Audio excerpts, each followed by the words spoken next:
terminemos todos temprano, ustedes y yo, y nos podamos ir obviamente, a continuar nuestras actividades o a descansar. Entonces, voy nuevamente a compartir el tema. Recordamos que estuvimos viendo el capítulo ya de la inmunología.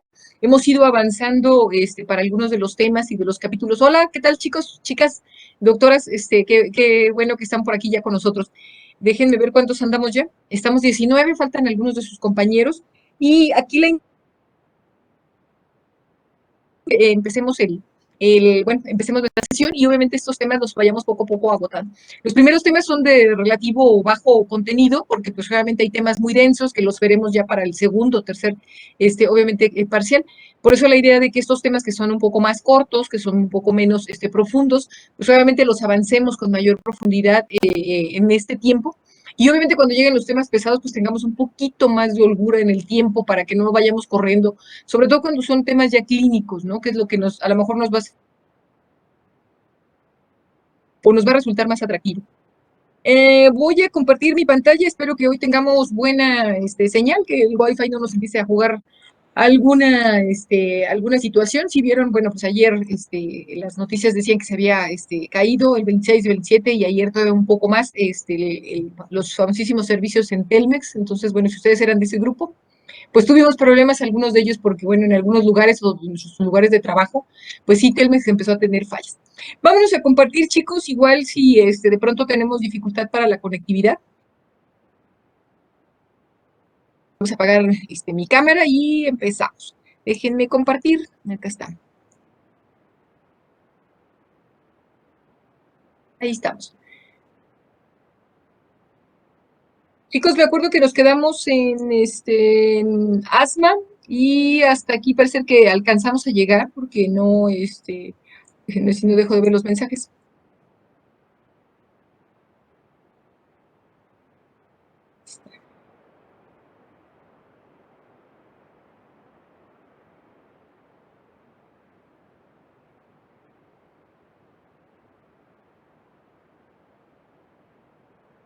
Según recuerdo, chicos, nos quedamos con asma. Asma es quizás una de las patologías más vistosas. Habíamos revisado un poco de lo que realmente podemos encontrar en asma. La realidad es que, perfecto, muy bien. Gracias, doctora. Aquí quizás nos enfrentamos a una de las patologías más vistosas. Asma siempre tiene muchas cosas sí, qué bueno, sí, dije, capaz que se me olvidó, dije, o lo anoté mal. Entonces, sí, abro diapositiva porque si no, luego a veces nos vamos un poco más atrás o un poco más adelante. ¿Qué tenemos con el asma, chicos? Bueno, la realidad es que asma es una quizás de esas patologías que la podemos ver primero en todos los contextos de la vida. Todos los grupos etarios la pueden presentar y la podemos presentar nosotras, en el caso de nosotras las mujeres, durante el embarazo, incluso que pueden haber crisis asmáticas asociadas al embarazo. Entonces, por eso se vuelven tan interesantes todas estas patologías, porque de pronto las podemos ver en muchos grupos, en muchas temporadas. Hay asmáticos que son a lo mejor los más puros, que son obviamente los meses fríos, pero también tenemos cuadros asmatiformes, que obviamente también los podemos ver en sitios, por ejemplo, que a lo mejor gozan de buena temperatura y que probablemente su asma esté más relacionada con alergenos más que con el control de la temperatura que pudiéramos llegar a tener. Ciertamente la temperatura les pega bastante a estos pacientes, pero la reacción alérgica quizás es la condicionante más importante y de ahí que por eso se revisa como una de las enfermedades así estrellas obviamente de este grupo de inmunología. Altamente sensibles, las personas que son asmáticos obviamente son extremadamente sensibles a los alergenos, el moho, el polen, la caspa de los animales, los ácaros, y obviamente el moho, si ustedes se fijan, pues ahora incluso ya tenemos algunas pinturas, que bueno, se comercializan obviamente con esta ventaja, ¿no? De que ya no tienen la posibilidad de ser invadidas por el moho. Entonces, hemos ido finalmente limitando los episodios para que nuestros pacientes asmáticos, pues obviamente tengan menos patologías. ¿Qué es lo que le ocurre a nuestro paciente asmático? La realidad es que ellos son un círculo vicioso en donde los alergenos empiezan a hacer, obviamente, estragos, porque obviamente primero hacen toda una reacción a los obviamente de las vías respiratorias. Estos obviamente responden rápidamente a todos los alergenos y su respuesta más rápida pues es la producción de moco. De ahí que, bueno, esta producción de moco, nuestros pacientes empezarán a tener obviamente tos productiva, y de ahí obviamente empezaremos a hacer cada vez más intensivo los cuadros de esta tos. Al momento que va evolucionando, pues además este epitelio, pues obviamente de estar tosiendo, estar produciendo más moco, pues obviamente se va a empezar a irritar y se va a producir una inflamación, que esta inflamación nosotros debemos cortarla aquí, tratando de que no llegue obviamente a episodios mucho más profundos.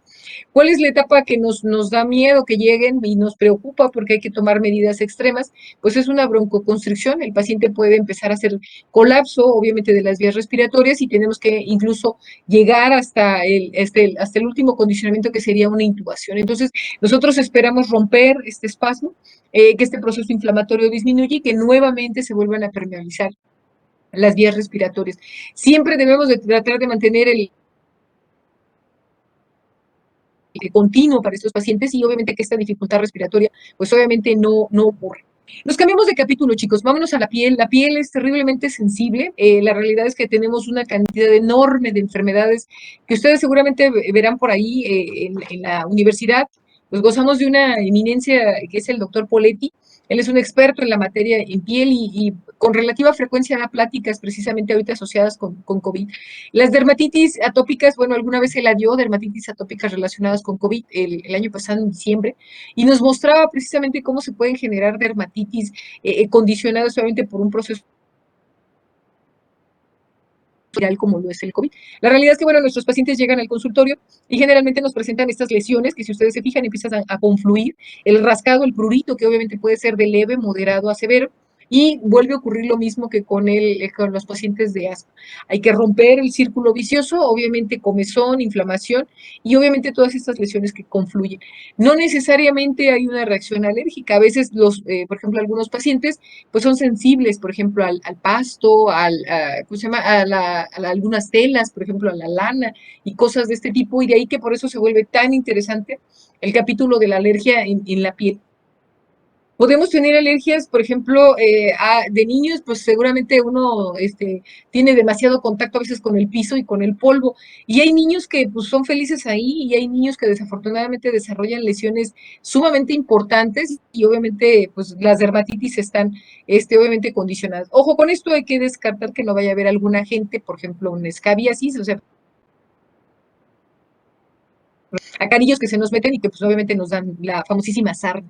A algunos pacientes solamente hacen dermatitis de contacto, lesiones localizadas así como estas que les muestro, pero algunos que obviamente tienen estos eczemas, obviamente evolucionan en muy corto plazo y empiezan a tener obviamente datos de otro tipo de alergias. Las rinitis, obviamente empiezan incluso con antecedentes de hacer cuadros asmatiformes. Estos aquí son los que, bueno, parecen asma y que no condicionan propiamente un cuadro puro. Entonces, habrá que investigar si estos pacientes que están desarrollando estas dermatitis no tienen entre su familia pues alguien que haya padecido ya alergias, obviamente cuadros de rinitis, obviamente asociados a tipo alérgico, asmas o de algún tipo, o incluso algún antecedente familiar en primera, segunda, incluso hasta en tercera, pues obviamente nosotros lo interrogamos. ¿Qué hacemos con las alergias? Híjole, las alergias son un capítulo fascinante, chicos. Si alguno de ustedes va a ser inmunólogo, alergólogo, pediatra, neumólogo, pues obviamente se van a encontrar con mucho trabajo. La verdad es que lo que les comentaba, las alergias, generalmente estas van desde los niños hasta los adolescentes. El ojo rojo, como dicen ellos, la picazón de nariz, la comezón que ellos manifiestan durante periodos muy prolongados, y obviamente la sensibilidad que tenemos, por ejemplo, a polvo y al ácaro, ¿no? Que nosotros pues vivimos con ellos en nuestras casas. Hay personas que en su vida les ha dado tos y tampoco se relacionan con ácaros, ¿no? Y ya vemos quienes tenemos a lo mejor por ahí tantito y alguien sacude una cobija y obviamente en ese momento empieza todo un proceso de tos, ¿no? Entonces tenemos que ser con estos pacientes porque de manera súbita empiezan a desarrollar ojo rojo, las lesiones en nariz, la rinitis y obviamente las lesiones en piel.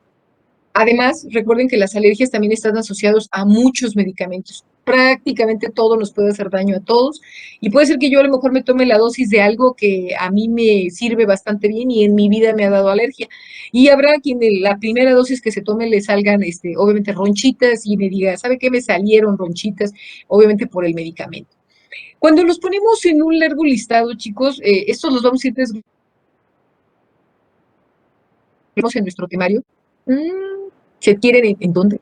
¿En dónde, doctora? Es que no alcancé a ver. Me pregunto que si las En la alergias se adquieren niñez. en la qué, perdón. Sí, si me repite, doctora, por favor. Que si se quiere en la niñez.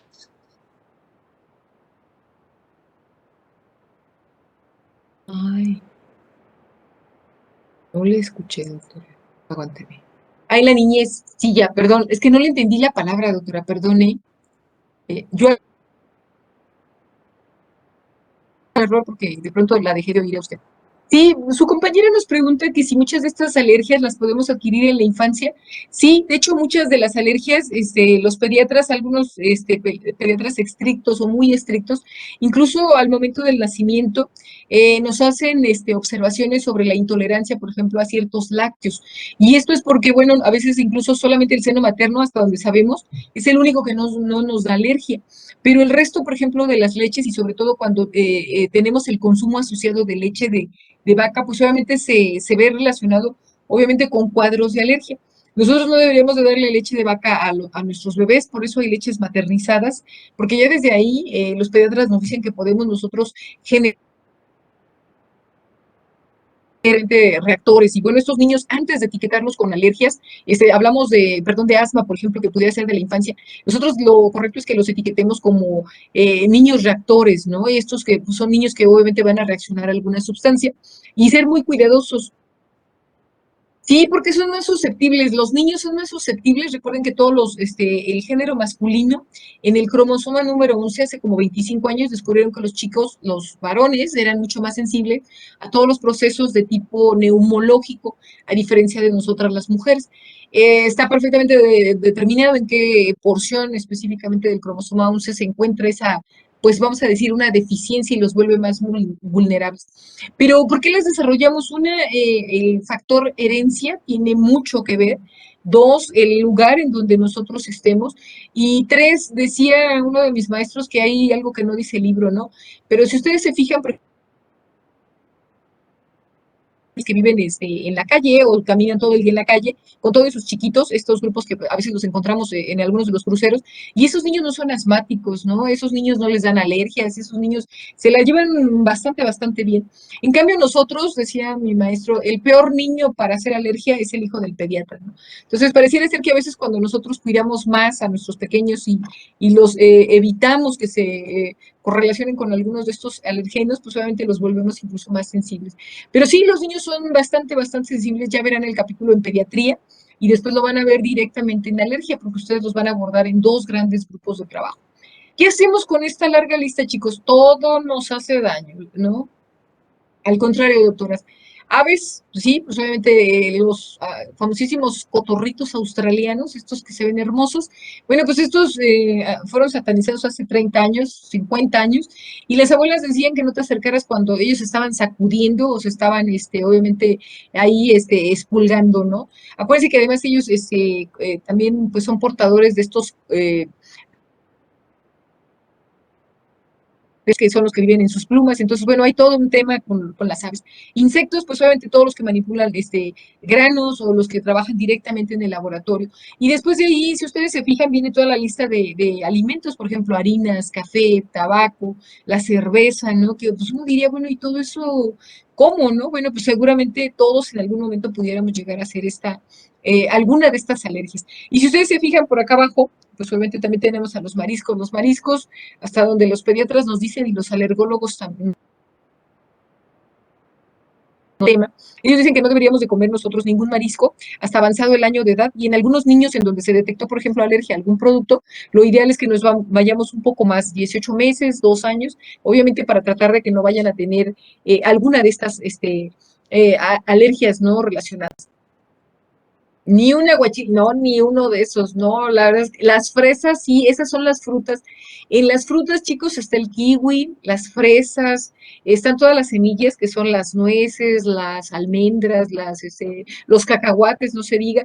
Fíjense ustedes por ejemplo, en las etiquetas de sus cereales, y dice ahí que traen trazas, y eso es porque la máquina donde se tritura un producto es la misma máquina que se comparte para hacer otro producto. De ahí que por eso todos los alimentos dice que contienen trazas, porque bueno, el productor de estos alimentos, pues obviamente se protege, ¿no? Te estoy avisando, una fruta y otras no. Ay, porque no hay reglas escritas, doctora. Decía mi maestro, el paciente no leyó el libro y no entendió que es más fácil tratar un kiwi que una fresa, ¿no? Les da más alergia las fresas, igual están muy relacionadas, con la misma fruta, sí, no con la misma fruta, pero somos diferentes en vulnerabilidad. Y después hay personas que a cierta edad dejan de tener alergia de la nada y también pueden tener o desarrollar alergias después más adelante. Una compañera que toda la vida tiene ahorita 50 años y toda la vida dice que ha sido alérgica, ¿no?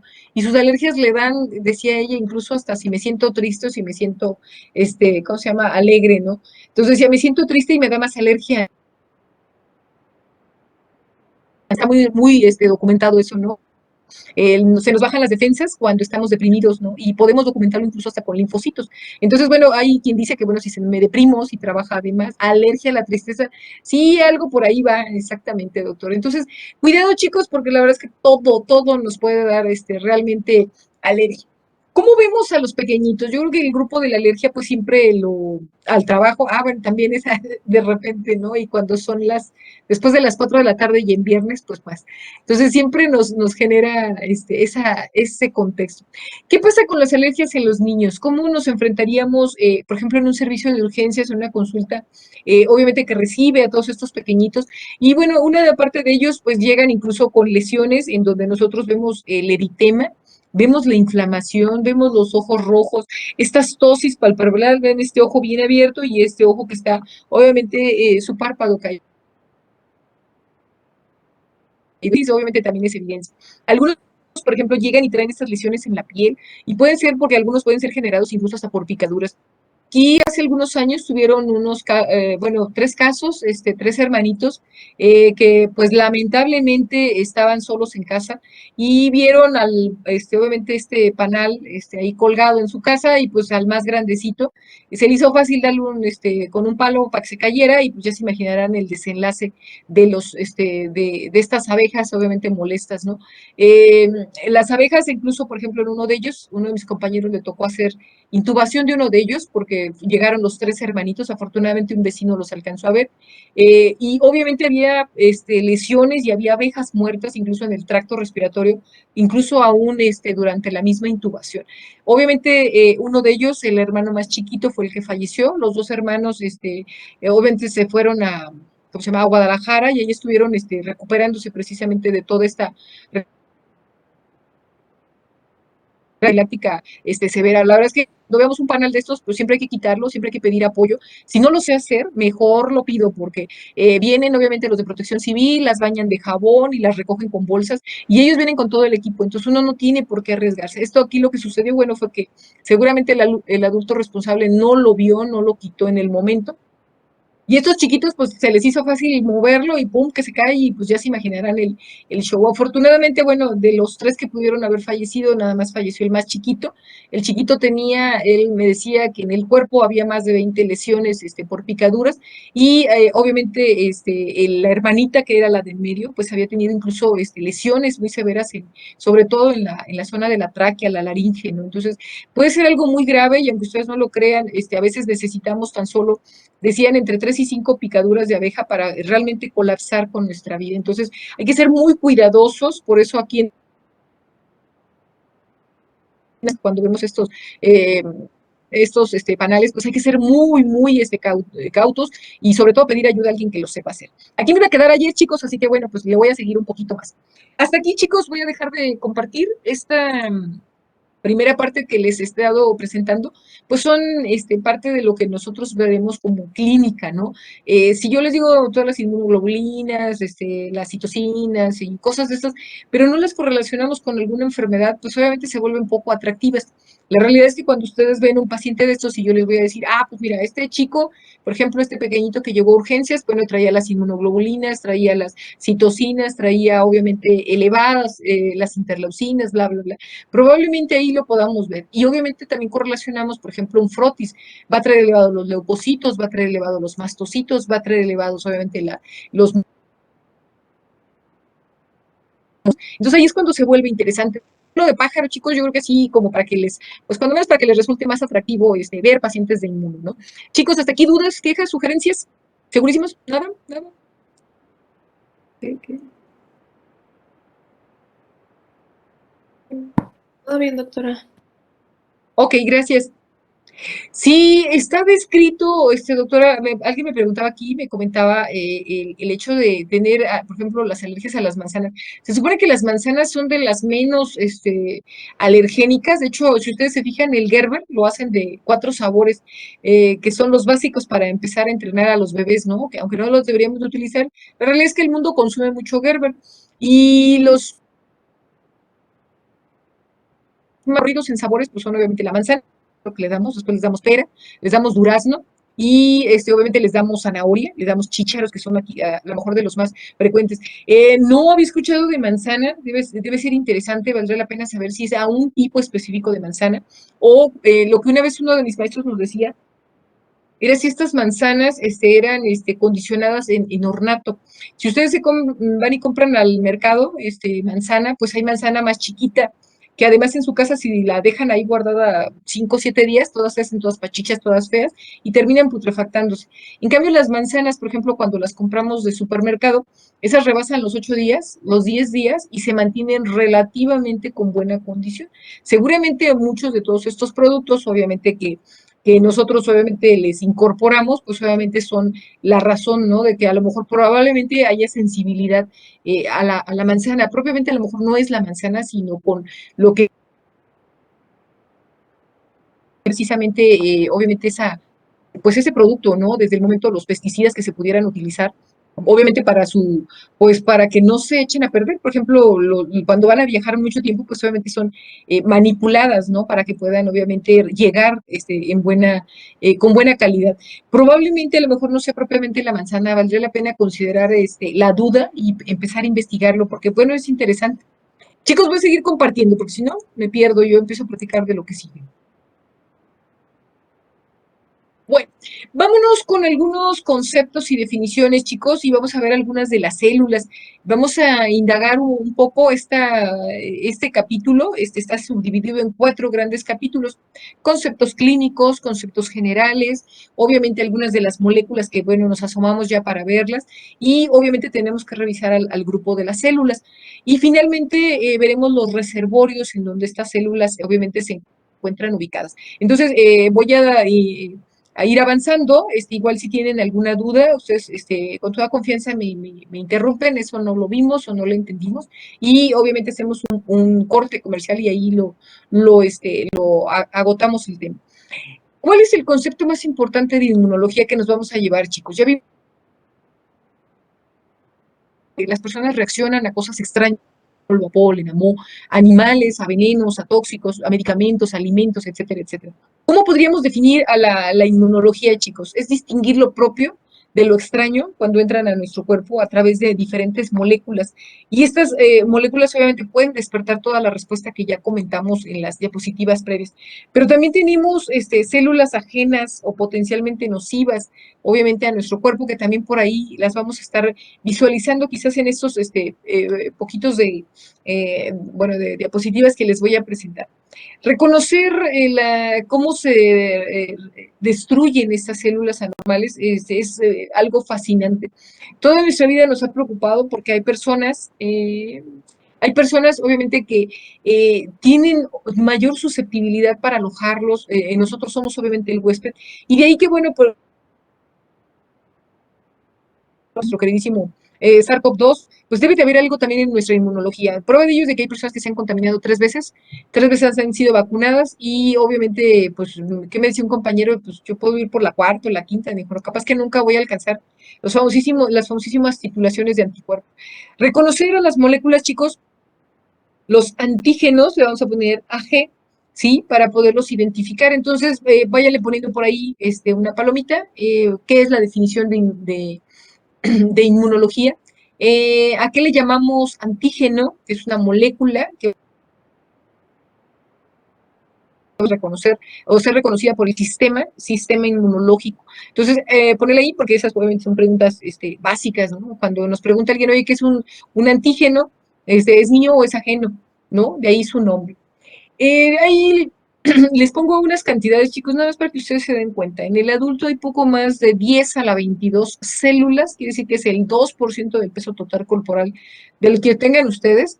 Y se dice que este porcentaje de células es ocupado por el 20% de los.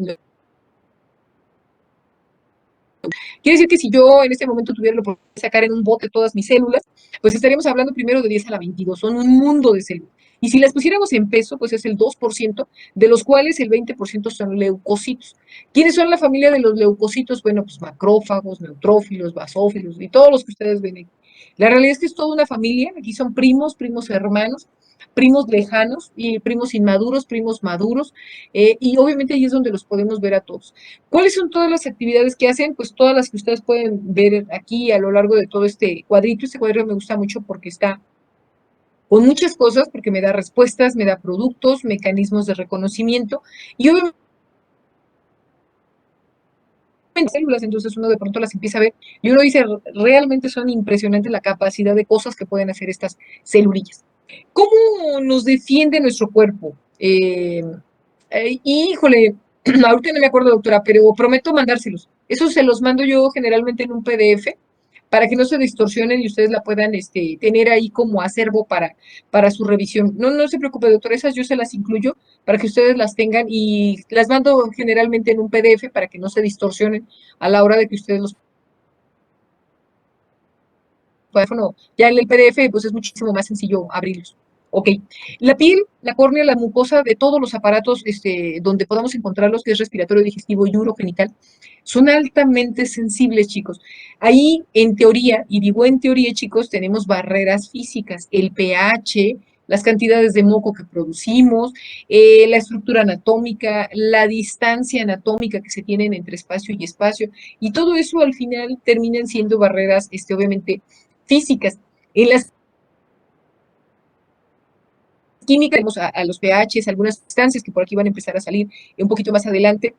Y gracias a eso nosotros podemos pues ser la línea de defensa en la primera parte de la película. La realidad es que, bueno, si esto realmente fuera una barrera física con alta selectividad y alta calidad, pues obviamente no tendríamos tantas alergias. La realidad es que algunos pues no nos funciona tan bien. Y bueno, toda la vida vivimos con ojos rojos o toda la vida vivimos mucosos, ¿no? Si vieron el día de hoy, pues está demasiado soleado, hay muchísimo polvo, hay varios incendios a lo largo de las periferias de la ciudad.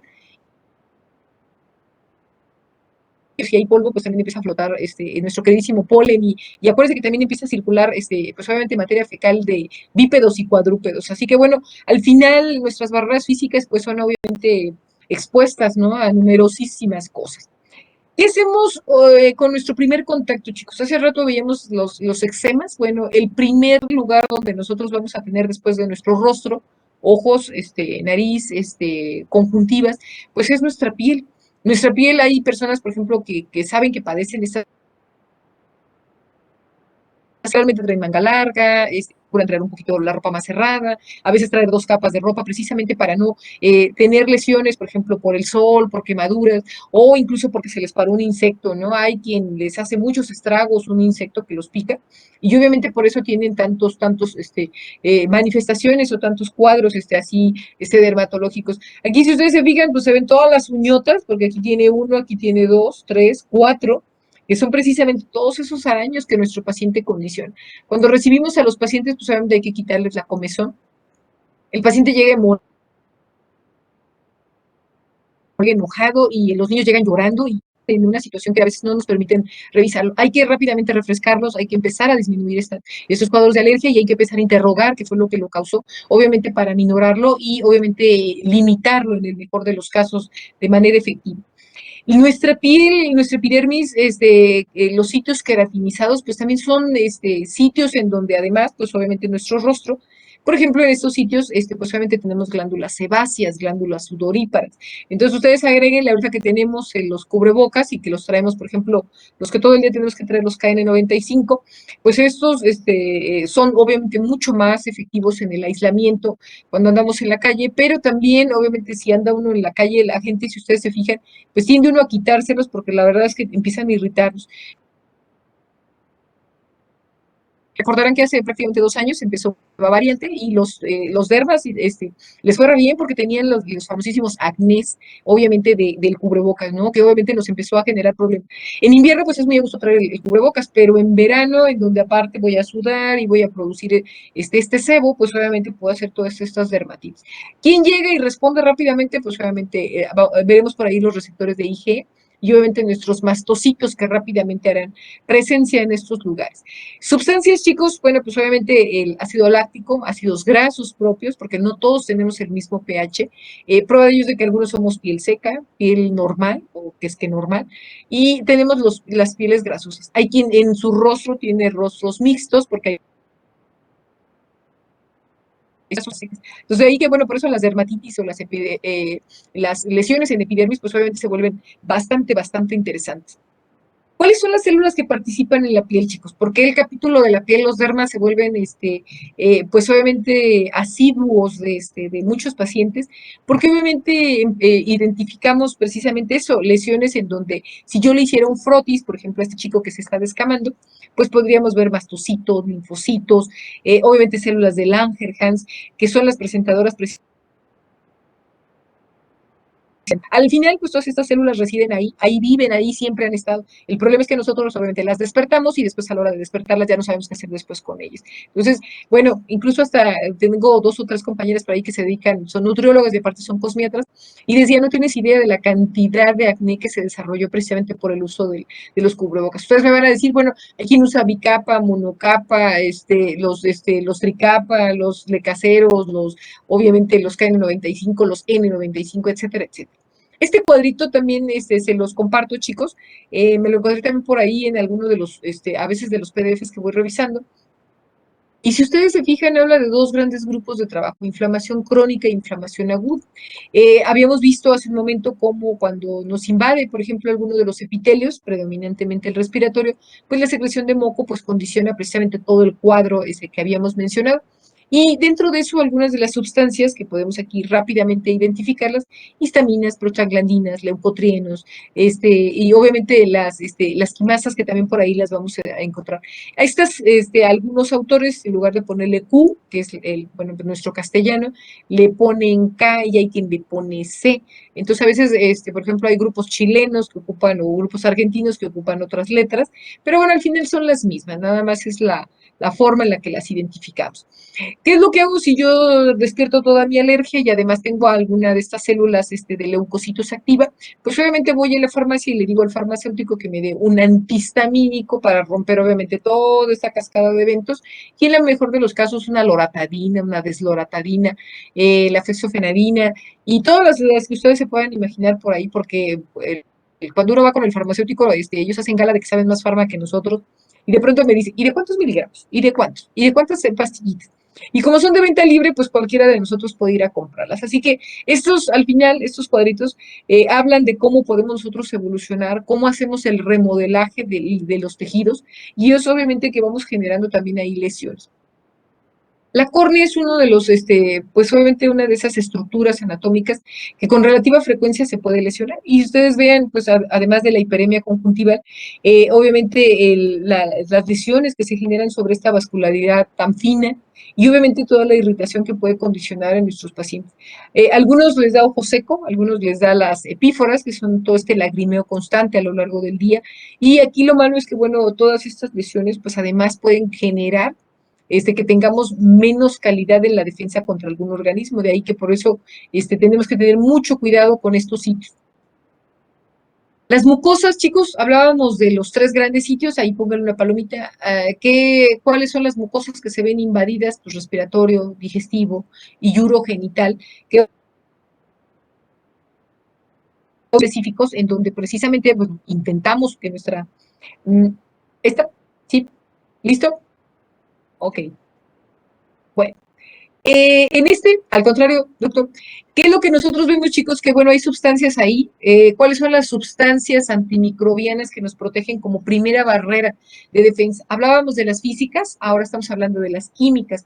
Entonces, algunas de estas barreras que nuestros epitelios tienen son precisamente la producción de estas sustancias, lisosimas, lactoferrinas y obviamente la presencia de la inmunoglobulina A, que es la que bueno, nosotros vamos a ver precisamente asociado a toda la glucosa. Entonces, no se acuerden, nada más acuérdense que la mucosa termina en A y obviamente es inmunoglobulina A, entonces ya no se les olvida. Lisosima también termina en A, entonces yo les pongo cuáles son las sustancias asociadas a lesiones en mucosa, bueno, pues todas terminan en A, lisosima, lactoferrina e inmunoglobulina. Las tres son A, espero que no se les olviden. Bueno. Barreras anatómicas, chicos. Las barreras anatómicas han jugado un papel preponderante preponderante en nuestras vidas. Estas son, con este cuadrito parecen ojos de mosca, la otra que lo puse en una sesión alguna vez en otro grupo, me decía un chico, parecen unos ojos de mosca, y yo dije, ay, mira, no lo había reconocido. Bueno, alguien tuvo más creatividad que yo. La pérdida de nuestras barreras anatómicas, obviamente tiene dos grandes componentes. Por un lado, la innata y por el otro lado, la adquirida. ¿Cuál es el punto de partida? La innata, pues obviamente son las defensas propias, que obviamente nos ponen en riesgo, sobre todo en los extremos de la vida. Hablábamos de ancianos, hablábamos de los infantes. Y la adaptativa, en donde nosotros generamos obviamente defensas y cada vez nos volvemos más pues hábiles a la hora de responder contra un antígeno. La realidad es que, bueno, al final no nos alcanza, a pesar de muchas sustancias,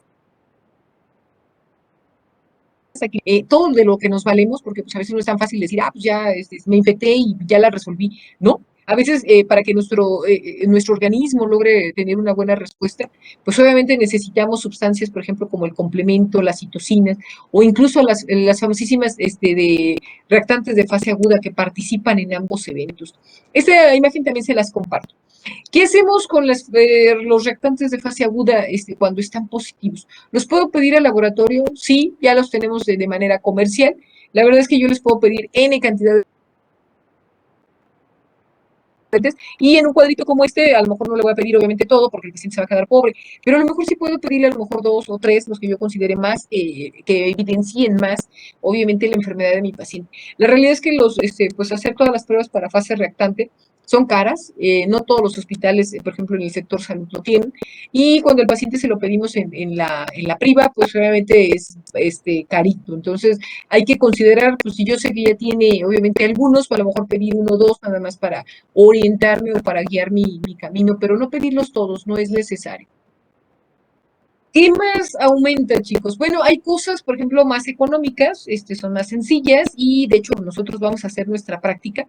Hay una de nuestras prácticas de laboratorio en donde los pondré a obtener sangre de una víctima, perdón, algún voluntario de su grupo, que nos done un poco de su sangre y haremos una proteína C reactiva. Esta pues es muy sencilla, ustedes estarán viendo cómo se hace el proceso, cómo tenemos que hacer la sangre, cómo lo vamos a leer, cómo lo vamos a interpretar. Todo eso es precisamente una de nuestras prácticas que vamos a hacer. Por eso la idea pues, es que a lo mejor esta primera parte, pues sí, no la... Ahí está. ¿Listo? Consta. Bueno, la idea, chicos, es que pues ustedes vean cómo se hace una prueba casera, porque realmente pues no tiene mucha ciencia. Por eso se las ponemos a los estudiantes, porque pues es una prueba muy sencilla y el estudiante puede visualizar de forma muy, muy sencilla, muy objetiva, muy gráfica, por ejemplo, una reacción a esta proteína C reactiva. Nosotros realmente no tenemos cosas muy sofisticadas, con algo tan sencillo como esto que sigue siendo útil y que durante muchísimos años ha sido útil, pero bueno, pues no todo es bondad. Esta proteína se reactiva en la actualidad, ya con todas las técnicas que tenemos más actualizadas, hemos dejado de utilizarla, por ejemplo, en algunos lugares, pues obviamente ya se tienen pruebas más sofisticadas y obviamente ya no utilizamos con tanta frecuencia proteína C. Por otro lado, chicos, tenemos las lectinas, glucoproteínas o componentes incluso del suero amiloide. Después lo platico, es todo un capítulo, se vuelve muy interesante y obviamente los anatomopatólogos también por ahí nos hacen ver. Proteínas, chicos, y su unión con algunas sustancias, específicamente en el caso, por ejemplo, de la manosa. Aquí quizás esta capacidad es lo que nos da precisamente la posibilidad de ser un proceso que seguramente ustedes recuerdan, que debieron haberlo visto en histo, en fisio, ¿no? Que es parte de la oxonización. Ven ustedes aquí sus inmunoglobulinas, que son estas Y, que son precisamente las que nos permiten hacer esta identificación, obviamente, de los microbios que sencillita, pues obviamente nosotros lo podemos ver. Nunca falta un macrófago que pase por ahí y que obviamente detecte cosas extrañas y en ese momento rápidamente los identifica y cuando los identifica, estas individuitas empiezan rápidamente a activarse y los empiezan a señalar. Una vez que están señalizados, obviamente pues ya nomás llega el macrófago y como estos ya fueron identificados, pues obviamente no hay vuelta de hoja, se los va a comer. Bueno, la proteína C reactiva, chicos, les comentaba que ya en la actualidad es poco específica, ha ido bajando su nivel de sensibilidad. Fija, les preguntaré 4 cosas. ¿En dónde puedo encontrar proteína C reactiva, activa o en niveles elevados? En procesos infecciosos, en quemaduras, en trauma, por ejemplo, en trauma cuando ustedes tienen, por ejemplo, el aplastamiento de un brazo, son pavorosos nuestros pacientes que pues tienen un aplastamiento muscular y obviamente les da una lesión aguda muy, muy importante. Dos, y toda la familia del contexto de las enfermedades reumatológicas, todas las cuatro contextos, pues obviamente nos pueden dar una proteína C reactiva. A raíz de que se dieron vamos a decir, pruebas cruzadas con estas patologías, pues hemos ido dejando de utilizarlas. En algunos lugares la pedimos, pero la complementamos con alguna otra prueba que seguramente van a ver un poquito más adelante. Este fue un consenso de la proteína C reactiva, la publicaron todavía en el 2017. Y una de las cosas es, bueno, nos hizo precisamente la identificación. Si ustedes se fijaron acá, esta es la nueva imagen que ya tenemos de proteína C reactiva. Este pentámero realmente se ve muy bonito, es un pentámero muy arquitectónicamente bien hecho. Y si ustedes lo ven, bueno, en este artículo ellos también lo iluminan de esta manera. La realidad es que esta proteína C reactiva, pues ha ido evolucionando en el tiempo, nos ha ido enseñando muchas cosas, pero en la actualidad pues, ya no la utilizamos tanto como en algunas ocasiones pues a nosotros nos tocó utilizarla muchísimo, ¿no? ¿Cuánto es su límite? ¿Cuánto es lo que nosotros ocupamos? Y bueno, obviamente cuánto nos va a servir, por ejemplo, para detectar reparaciones tisulares y procesos de infección. Anticuerpos, chicos, vámonos con los anticuerpos. Aquí, chicos, generalmente yo se los abrevio con AC, porque es la traducción en español. Si ustedes leen algunos de sus libros, tanto de inmuno como de fisio, se encontrarán que tienen AB, y esto es antibody, porque pues, obviamente viene de la traducción anglosajona. Yo procuro ponérselas en español para que los ubiquen pues, mejor y obviamente no se les confundan a la hora del examen. ¿Dónde y quién me ayuda para producirlos, chicos? Pues obviamente aquí todo mi contexto va sobre las células B y son respuestas precisamente a los antígenos. Acordarnos, chicos, que unos son los propios y los otros son los extraños. Entonces, no hay que confundirlos porque estos anticuerpos que configuran estas epitopes, por acá ahorita las vamos a ver en alguna de las inmunoglobulinas que por ahí vamos a encontrar. Y ven ustedes cómo, pues ya en la actualidad a mí me tocaron estas así nada más y luego todos los sitios antigénicos que tenían aquí en sus patitas. Y la realidad es que pues ahora ya hemos identificado muchísimas cosas. A mí todavía me tocó verlas así y las inmunoglobulinas aparecieron por ahí de los 90s, ya con mucho conocimiento. Empezamos a tener inmunoglobulinas que podíamos comprar en la farmacia, fue relativamente sencillo para conseguirlo. En la actualidad usamos ya de modelos así tridimensionales.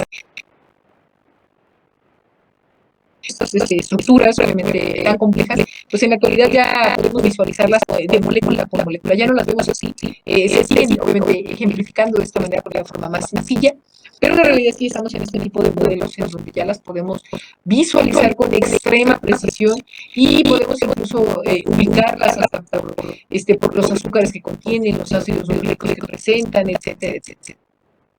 ¿Cuáles son los anticuerpos que nosotros estaremos revisando, chicos? Estos pues seguramente también ya los vieron, no me voy a detener mucho tiempo con ellos. Obviamente todos, las inmunoglobulinas o nuestros anticuerpos. Y bueno, estas seguramente por letra, pues estamos así diciendo.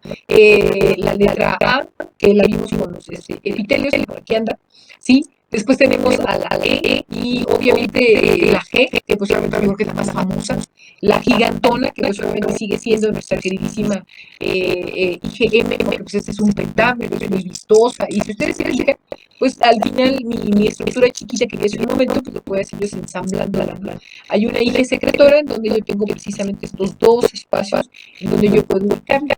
Y después por algunas de las patologías que no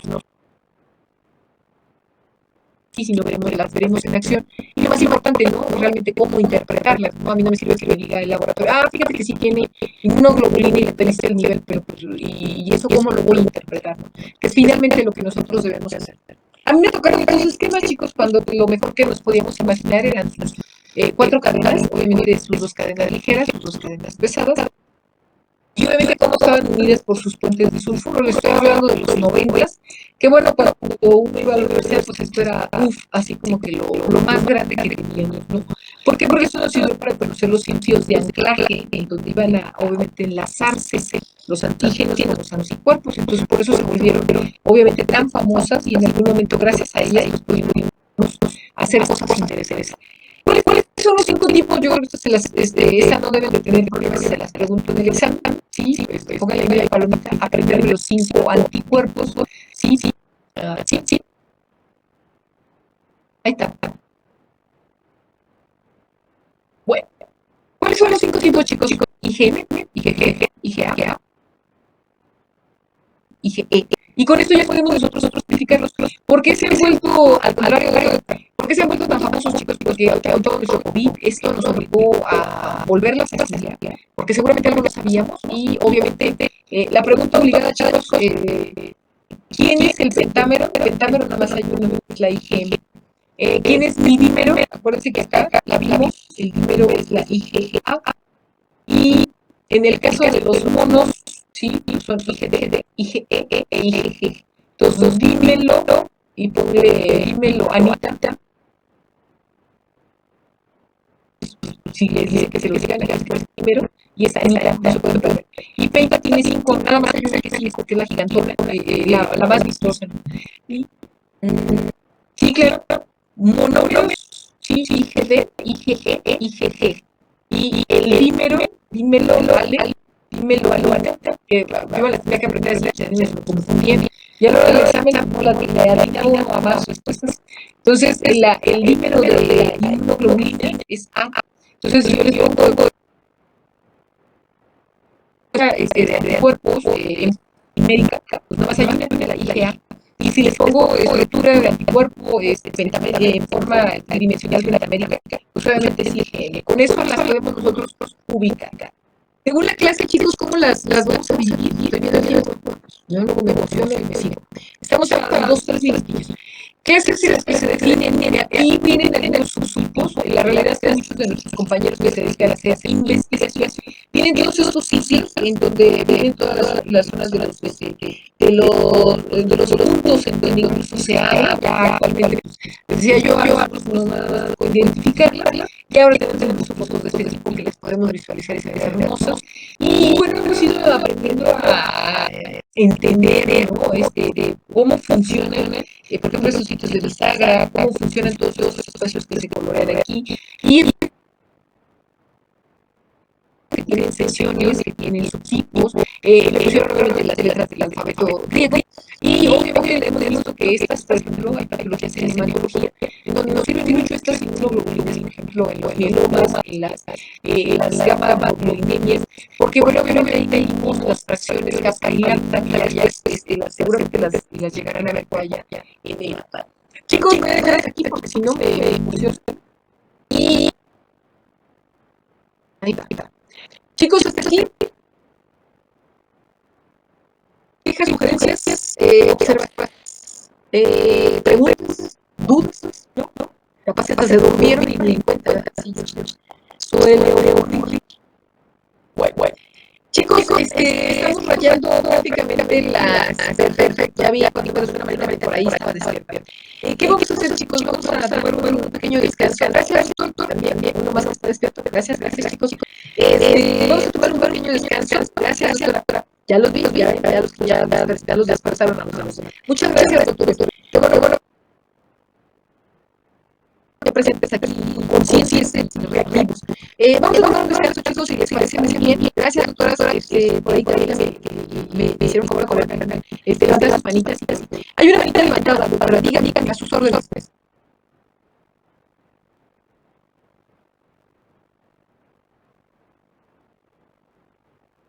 Dijo que siempre freno, les digo, así está. Bueno, chicos, si tienen dudas, quejas, sugerencias, si les parece bien, nos vemos a las 5 y seguimos con las células con las que vamos a jugar. La idea es que descansen, vayan, tomen agua,